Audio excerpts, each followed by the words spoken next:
வடக்கு கொல்கத்தாவின் சோவா பஜாரில் 52 நந்தராம் சென் தெருவில் அமைந்துள்ள பாபா ராமேஸ்வர் சிவதாம் 375 ஆண்டுகளுக்கும் மேல் பழமையானது என்று நம்பப்படும் ஒரு புராதன பாரம்பரிய சிவன் கோவிலாகும்.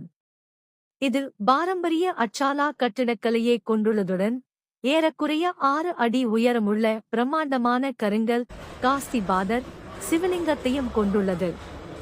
18ஆம் நூற்றாண்டின் முற்பகுதியைச் சேர்ந்த முக்கிய நபரும் உள்ளூர் நிர்வாகியுமான நுண்டோராம் சென்னால் இந்த கோயில் கட்டப்பட்டது.